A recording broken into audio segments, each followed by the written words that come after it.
They want the drama. Forget about what I bring to the table. Those people want the drama. AJC, what up? It's your girl Ashley back again with another video. Thank you so much for tuning into my channel yet again. And today, Pooh, we're gonna pretty much get into this interview. Now, this interview is like 45 minutes long, so I probably am going to break it down in two parts, 20 minutes each, because YouTube takes forever to upload and we only have time for that, okay? So I just may make this into two parts of Vlogmas, okay? And that's it. Okay. All right. Mariah Carey Magical Christmas Special on Apple TV. You guys voted on the community page that you wanted to see this video. So here goes, my darlings. And for everybody that is on Patreon, I am working on your videos tonight. I can start? Because this is forever. It's forever. So good to see you. So good to see you, Zane. Merry Christmas. Happy holidays. Merry Christmas. I wasn't sure I was going to be able to say that and feel that way this year. Because it's just been such a year. Yeah. Yeah, it's been intense. And when we first talked about doing this special, it was last year prior to COVID. And it was February. And we were all so excited and like, oh, we're going to make it huge and great and everything. And then the world... Everything happened. Yeah. Everything happened. So luckily, Apple has been the most incredible partner ever. And, you know, we've just been able to really get creative. You know, luckily, this was already slated prior to everything. And everybody just kind of jumped in and said, we're not letting them ruin Christmas. Okay. We'll not be foiled. Well, thank goodness, because if... I was just thinking, I was like, they probably all got COVID tests, you know what I'm saying, before they was even able to go to rehearsals, all had to wear masks when they weren't, you know, on the stage. You know, they probably had a lot of little, you know, COVID compliance restrictions or whatever. I feel like Christmas just ain't... CDC compliant. You and the lambs basically start Christmas now. Right? November 1st, it's like, it's time. It's like, poop, trees go up, songs go on the radio, everything. November 1st, that's right. I'm actually the one that would be like, last year was like, not yet. I'd be somewhere in the dead disc office, and then, can we play Christmas music? So I'd film these little moments, and everybody was like, why not yet? But I just hate the, and I'm going to probably be to blame for some of this, but the early Christmas stuff. What? I prefer, and not everybody in the world, you know, only Americans celebrate Thanksgiving.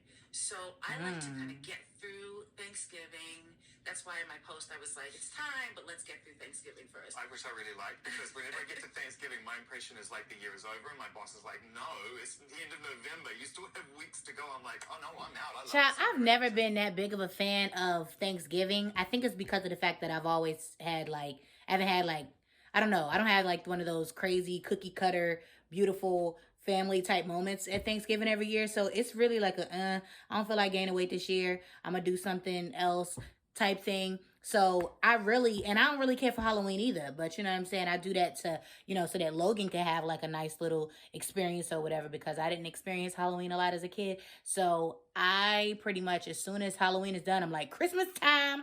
And I'll be ready to put up the tree November 1st. So I'm surprised that Mariah Carey does it later. Thanksgiving, Christmas, holidays, we're out. Exactly. But I know she loved to cook and all that now, too. Since people start playing All I Want for Christmas Is You so early on, I was like, well, we have to embrace it, particularly this year. What was the sort of purpose for you to do a special? What inspired you and made you want to do it in the first place? Because you don't have to. The songs do the job. You show up for Christmas. You give us great joy. Why go the extra mile this year? I've always wanted to do a special, like basically live from the North Pole, which is what we're going to feel with this special. I hope. It's what I felt while filming it. And Done and Dusted, the producers that I worked with and collaborated with, really got that vision. She's really a good actress too. I knew that from Precious. And I usually do live shows. And last year, when All I Want for Christmas Is You, right before it went to #1 on the Hot 100, Billboard Hot 100. 25 years after it was originally released. Yes, 2 years after it was originally released. Crazy. Yeah, no, it was an amazing moment. And I remember being there, and I talk about it in my memoir, where it was like everybody was there celebrating, singing back to me, all different races of people. You know, you could see just all different ages and different people just celebrating and really feeling the holiday spirit. And I love doing that, doing my concerts all around the world. But obviously this year we can't, and we're not encouraging gatherings and definitely not doing that. But I feel like people can gather around the TV with their friends and family, or just not gather around, but people can watch it simultaneously, kind of hang out, you know, do whatever they're going to do, Zoom, FaceTime, whatever. Just enjoy the moments together, because it's really designed to make people feel good this year. Yeah. No, and forever, hopefully. Yeah, for sure. It's forever. It's forever. No, we need His hair is bomb. It's going to be an emotional holiday for a lot of people, for lots of reasons. Yeah. There's been so many micro struggles within this macro pandemic and what it's done to the world and how it's raised a lot of things to the surface. And I think now is the time for family, but it's also going to be a time for a lot of people who will be on their own and dealing with things. And I think this is a time for a special like this. And I think about the guests you brought along and who's taken part in it. Tiffany Haddish, some old friends, yes, involved. Yes. JaNae is back, which is great. Always love. Some new friends as well. You've got a Zuna in there, Anita's in there, some people that, you know, it's an amazing group of guests. How did you choose the people to be involved? Well, you know, it's interesting. Even today, you know, I got a call from a fellow musician who I love. I'm sure you love. I'm not going to say their name. But that's terrible. You can't set me up. Why she always do that? I can't do it, but I would have. Like, I wish he would have called a couple months ago, so he could have been a part of it too. But you know, people, I'm like, haven't heard from you since last Christmas, and I start to feel like, am I really kind of like Santa Claus? It's so funny because I'm like, well, I know, I just like, it reminds me of you when Christmas time comes around. Right. So a lot of people that wanted to participate really just were like, you know, this is a great moment and let's do it together. You know, there may have been some collaborations that I've always wanted to have happen, and then it ended up happening this year, and I think it's going to be great. That's why when we say it's forever, this is a forever moment. Your chemistry with Billy Eichner is amazing on the on the show. Yeah. Did you have fun making the special with him? Billy Eichner was the most fun moment. He's hilarious. Not to play favorites, but I just mean a lot of our scenes actually didn't end up in there. I'm hoping maybe we have some outtakes. Yes. I just love him. We bloopers. Billy on the street together. That's who that was. That's who that was when she kissed them. Well, no, somebody kissed a stranger or something. And that's who that was, Billy on the street. Oh my God, I didn't even put two and two together. His personality is so just raucous. I'm about to say, she better not give him my word. She better not say he's so effervescent, because he's not, only me. Yeah, but he's also subtle, and his humor is... It's like controlled improv almost. But I live for that. Yeah. Because, you know, when I'm on stage, my thing is not, I'm not a dancer, I'm not a this, I don't do all the choreography, but I talk to the audience and relate to the audience as if they're having a one-on-one experience with me. Right. And I feel like his ability to sort of be in the moment, improvising, saying whatever, like, I love to play off of somebody like that. Yeah. He's a rare bird in that way. It's a rare quality that he has, and I really, really, really enjoy him. And I was so happy he was able to do it. And the character was kind of patterned. The character of Billy the Elf, you know, obviously, it was great that Billy Eichner was able to do it. So I like him. I need to follow him on Instagram. Kind of sit back and listen to my alt album that he's been hearing about. I don't know if you I know all about this album. Like, you know, you're kidding. Where's my copy? I don't even have a copy, but you know, I did the artwork myself. It's been so long, and I never talked about it with anybody. I actually just found the version with my vocals, but I need to find the board mixes from back then. How did you even sit on this for as long as you did in the level of this is the thing that keeps cropping up in this book. From the most emotional areas right through to just the most empowering, free, creative spaces. Yet you owned these yourself and showed so much restraint. You never let anyone know. I didn't. Only my closest friends and the people that I actually made the album with knew about it. One of the people that was so cool to me before I ever had a deal or ever had any of that stuff, Clarissa, came in, and because I got kind of in trouble for making this album, the alternative album, right? Because back then everything was super controlled by the powers. It's working. Don't do this. Don't rattle the cage. It's working. It's working, and I never really was like, oh, we're gonna release it. But then I was like, I should release it. I should do it under an alias and then let people discover it and whatever. But that got squashed. Not an alias. That's part of the reason why you did it in the first place, because I'm fascinated by this project, because you were consciously and maybe even subconsciously rebelling against that whole controlled environment. Like, you know what? Even if this doesn't come out, I need to feel like I can do it. That's what it was. First of all, it was fun. Second of all, in terms of writing, it was the complete antithesis of what my antithesis and fantasy. I love these songs, all those songs, and then the deeper cuts and stuff. But that was literally, I would sit down and just write anything that came to my mind. 5 minutes, say to the guitar player, "Can you play?"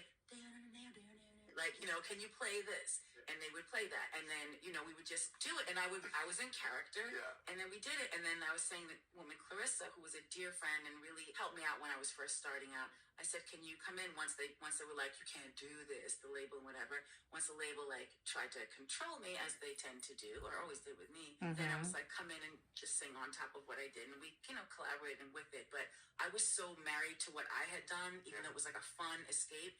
And it was all like jokes, but then again, at the end of the day, once I lived with it and listened to it, I was like, this is freeing and empowering, and I'm living for the moment. Did you ever listen to it again? Yeah, I listened back then. I would listen to it driving around. Oh my God, because it must have felt like you were a fan of something completely separate to yourself. It was, because it was like a lot of, it's anger, but with humor, and it was a self-expression, but it was for laughs. Like, I didn't do it like, oh my gosh. I'm super serious about it. Her deep tone is so beautiful. That's what was the freeing thing. Imagine everything is so picked apart and meticulous and whatever. And then I was doing this thing that was just like, whatever it is what it's going to sound like.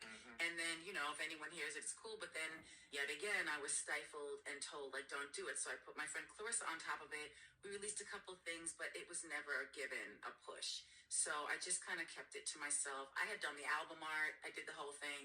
I've never even talked about this. This is amazing. I just love this idea of you. Yeah, the album art. What? Become Mariah Carey. Live within your art. Express yourself. Become a performer. It becomes a character within itself. You sometimes forget who you are originally when you become successful within your artistic space. Right. And that's where it becomes blurry, and that can be a difficult time. You have to extricate yourself from that, regain your narrative, right? Yes. As you've done over time.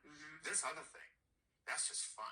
It was just fun, and honestly, it was so necessary. Like, I think I sort of survived through that. And like, I literally made a whole album and just kept it to myself. Oh, you're gonna hear it? I hope so, yeah. You gotta put it out. I mean, I gotta figure it out, because now that I have the tracks of what I did, because it's back in the day, like, you gotta transfer everything, and there were board mixes with my stuff. Also, I was told to change some of the lyrics. So, I know. Just keep their hands off it. It could have been a whole other thing. But I still have the originals. Thank God. Come on. You know, I did it all under a pseudonym, so I don't Unlock the know vault. the publishing and all that. Like, there's a playlist attached to this conversation, so it's a beautiful, you know, music. She got a whole secret archive. We're going to start with "Oh Santa," which is your original but rearranged, and a different arrangement that includes the wonderful Ariana Grande and Jennifer Hudson. Yes. It's been really fun to revisit a song which is already a staple within your Christmas canon and bring others into it and think about it differently vocally and who's going to sing what. Yes. Well, originally, "Oh Santa," a song I collaborated on with Jermaine Dupri and Brian Michael Cox, like two of my favorite people to write with. And I went to Jermaine. Brian and I was is like, amazing. You know, I want to do a fun up-tempo Christmas song. I want it to be like that's a beat. Yeah. And so that's how we work, you know? And so we That's took it from dope. there. I sort of did a layered vocal arrangement, which is why I thought when we had the whole chance with Ari and with Jennifer Hudson, and I was like, let's do like a girls group, like a Supremes kind of vibe, because that's what I was thinking when I did it originally, because it's like a classic type sounding record. And I feel like you've done that throughout your whole career within the Christmas space, that I feel that that's an opportunity for you to go out there and recreate some of those girl group environments, but using yourself as the entire picture. Yeah, that's like an All I Want for Christmas Is You vibe. That was the original Santa. When the opportunity presented itself to work with Ariana and with Jennifer Hudson, and I had to think as a producer, because vocal producing is really one of my favorite things, and I think one of the things that I'm best at, particularly with layering and background vocals and stuff like that. And just That's like important. how we do it, and like what's the layering, and it was difficult because that song was you knew it. Yeah. It's in its original form, and now you're like, I have to reverse engineer this and give it new life, but it already means something to you. Yes, and you know what? It was the one song that I was like, you know, we can have fun with it, because it was never like super serious or whatever. It's fun, it's festive. To me, those are the best type of Christmas songs, when you don't have to think so much about it. Even though I have songs like that, it's when you can be free. And so I feel like the featured moments here were really fun, because you know, you hear J Hud, you know it's her. You hear Ariana, you're like, oh wow, that sounds so a great, you know, new interpretation of that moment. And then I'm there as the, you know, the one that wrote the song and put the whole thing together. And, you know, it's fun. There's the chant. There's a The whole, mother. I think, you know, kids are going to like it who maybe never got a chance to hear it before. So, you know, I'm excited. Oh man, the second Christmas album that you made, I was just so stunned to learn all about the creation of it and what you were going through physically and the changes in your life that were happening at that time. And yes, but God, Santa, and at the time I was like, yay, new Mariah Carey album. I had no idea behind the scenes. It was just like the most transformative time of your life, probably. Yes, well, one of them, yes. But I mean, certainly a major thing. I was pregnant, and I have to say that Merry Christmas to You, my second Christmas album, is definitely one of my favorites, like production-wise.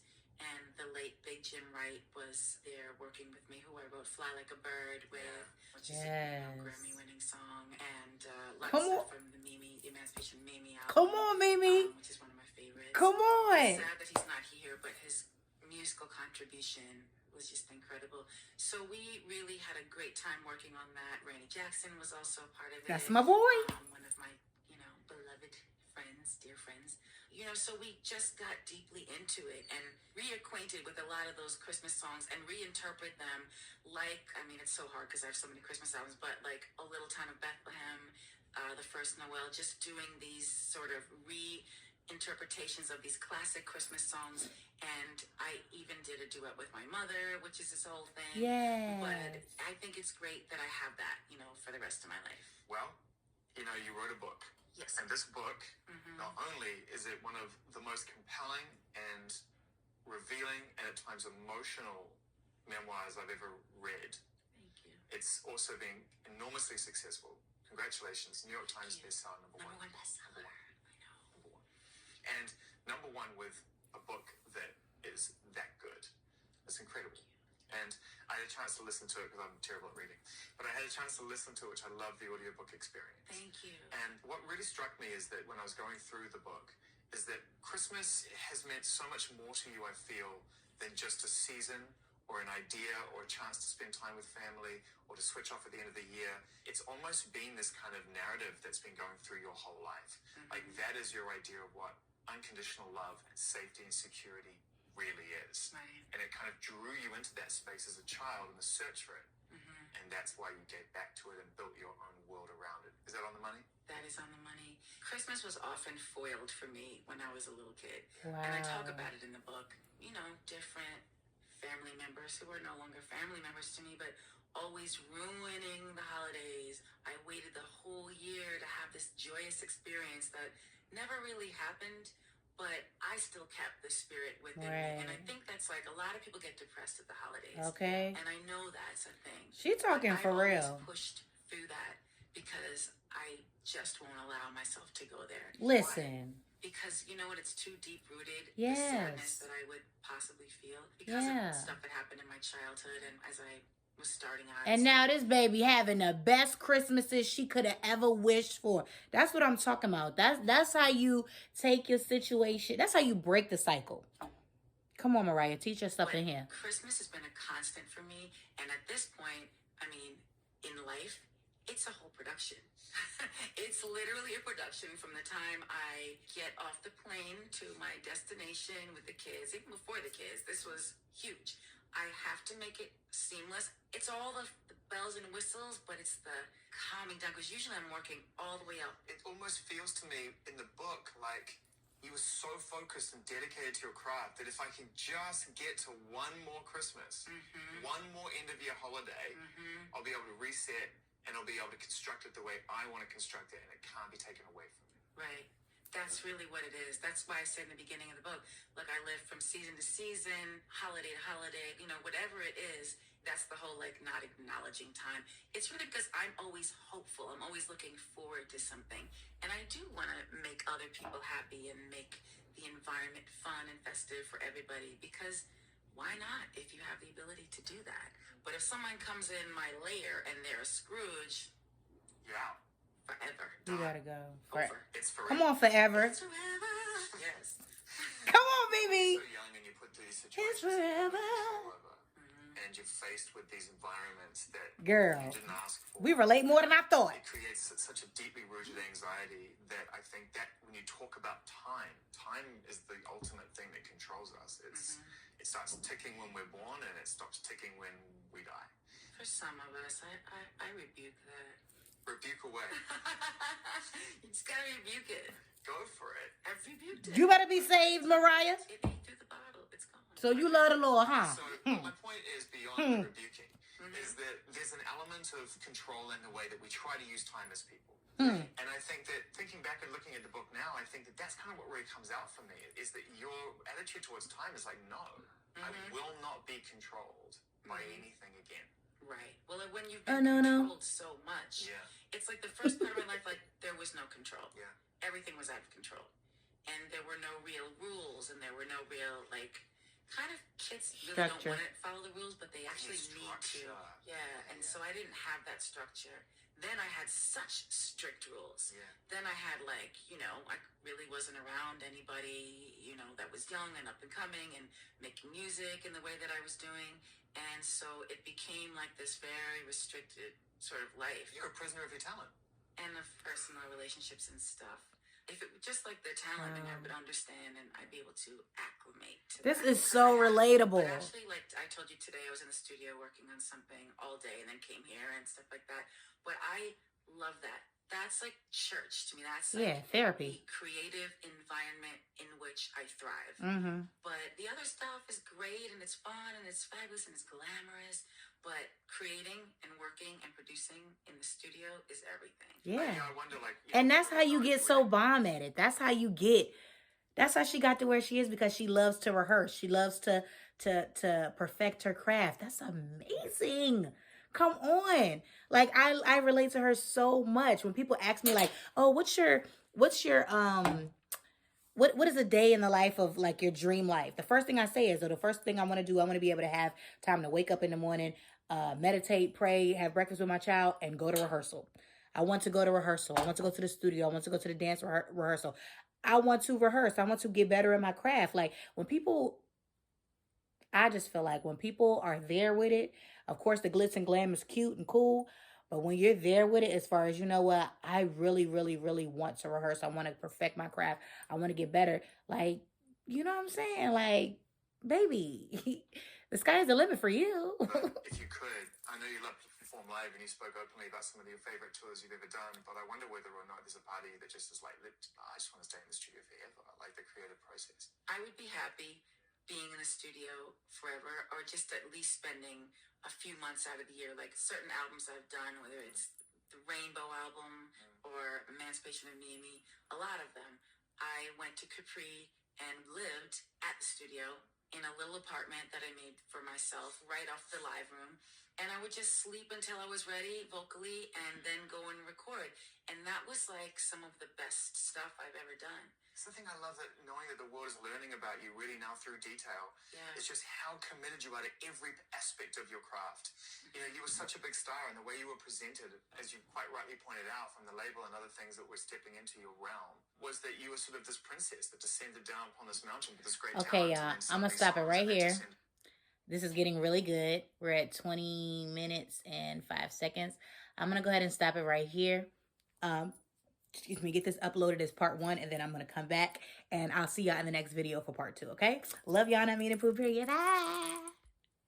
We're fighting for peace. We're fighting for peace. We're fighting for unity. We're fighting for love.